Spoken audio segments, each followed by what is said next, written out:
Assalamualaikum warahmatullahi wabarakatuh.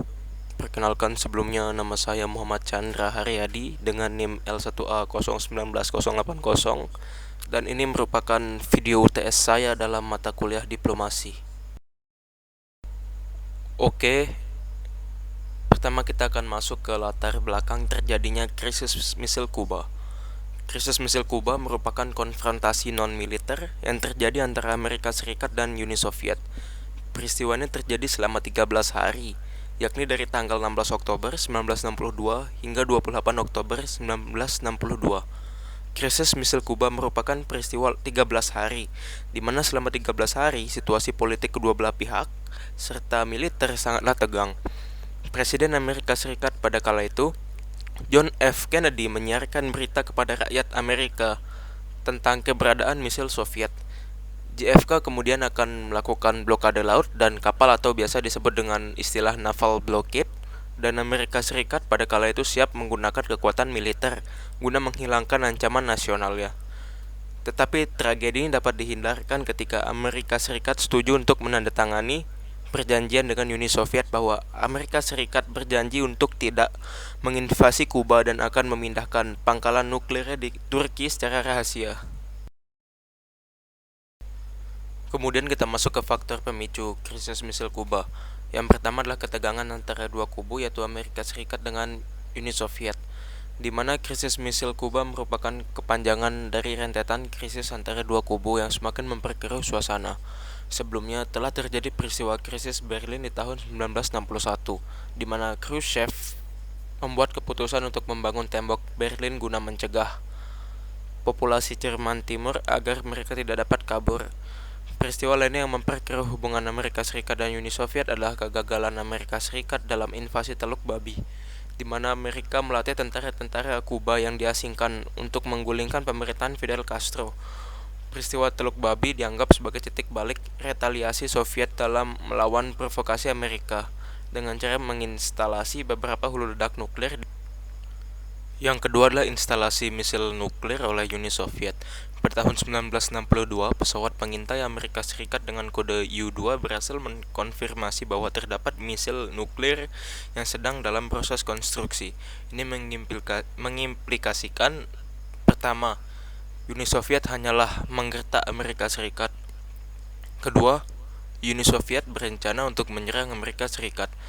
Merespon tindakan Soviet, Amerika Serikat mengerahkan armada lautnya guna melakukan manuver militer yang disebut dengan naval blockade atau blokade laut, seolah-olah mengancam Soviet untuk tidak macam-macam dan memberhentikan instalasi senjata rudal nuklirnya.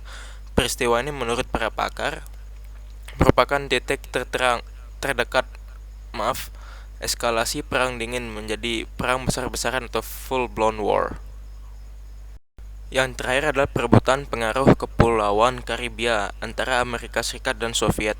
Seperti yang kita ketahui, pada awalnya pemerintahan Kuba adalah pemerintahan yang pro-Amerika, tetapi pemerintahan itu digulingkan oleh Fidel Castro, seorang pemuda kiri secara ideologi, melalui revolusi Kuba. Pemerintahan Fidel Castro lalu menjalin hubungan dengan Uni Soviet guna mendekatkan diri. Castro juga secara terang-terangan menyatakan bahwa Kuba berdiri di sisi Soviet, mengimplikasikan bahwa Kuba menjadi pro-Soviet.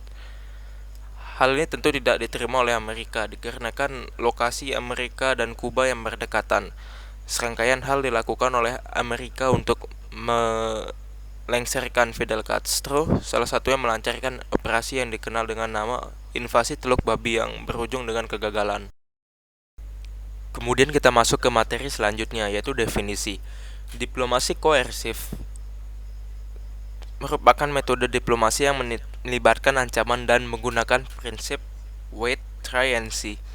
Ancaman di sini dapat berupa ultimatum, negosiasi yang melibatkan ancaman penggunaan kekuatan militer, ataupun penggunaan kekuatan militer secara terbatas. Secara paradigma, diplomasi koersif adalah diplomasi realis, di mana syarat dan ketentuannya adalah arsenal atau deterrence yang kuat. Lalu, faktor-faktor yang mempengaruhi keberhasilan diplomasi koersif adalah pertama, negara sasaran yang tepat. Mengapa demikian? Ini artinya kita tidak dapat memukul sama rata kepada semua negara. Secara logika kita tidak dapat melakukan diplomasi koersif apabila negara sasaran adalah negara yang disupport oleh banyak negara. Kedua, power dari negara sasaran. Suatu negara Mustahil hukumnya untuk melakukan diplomasi koersif kepada negara yang lebih kuat darinya. Analoginya, seekor kelinci mustahil dapat mengalahkan singa.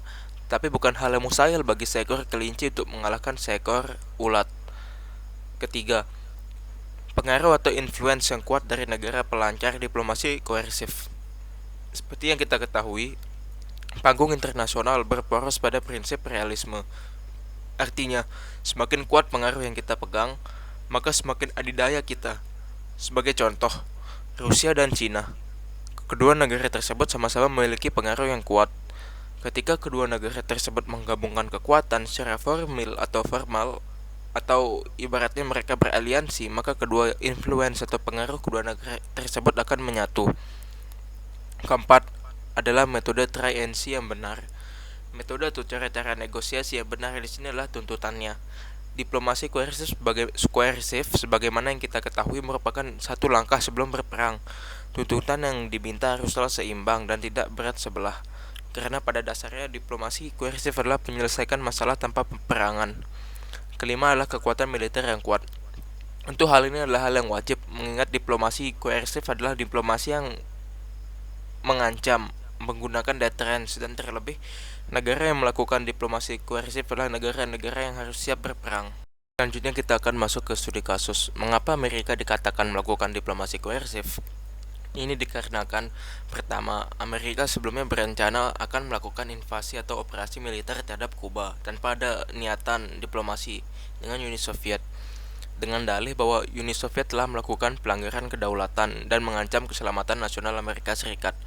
Dari poin pertama ini dapat disimpulkan bahwa Amerika Serikat melakukan diplomasi koersif sesuai dengan apa yang telah dijelaskan sebelumnya, bahwa untuk melakukan diplomasi koersif suatu negara harus siap dengan resiko terburuknya, yaitu perang. Kedua, Amerika mengancam akan meluncurkan konfrontasi senjata terhadap Kuba apabila kontak diplomasi mereka gagal dalam upaya mencabut misil nuklir di Kuba. Hal ini jelas diperlihatkan oleh Presiden Kennedy dengan cara menambah armada lautnya di sekitar perairan Karibia, suatu sikap yang menegaskan ancamannya. Dari poin kedua ini sudah terlihat bahwa terdapat instrumen koersif di dalamnya, yaitu ancaman akan berperang apabila negosiasi gagal. Baiklah, itu saja yang dapat saya sampaikan. Mohon maaf apabila terdapat banyak kesalahan, baik itu dari segi kualitas, tutur kata, dan sebagainya. Sekian dari saya. Terima kasih.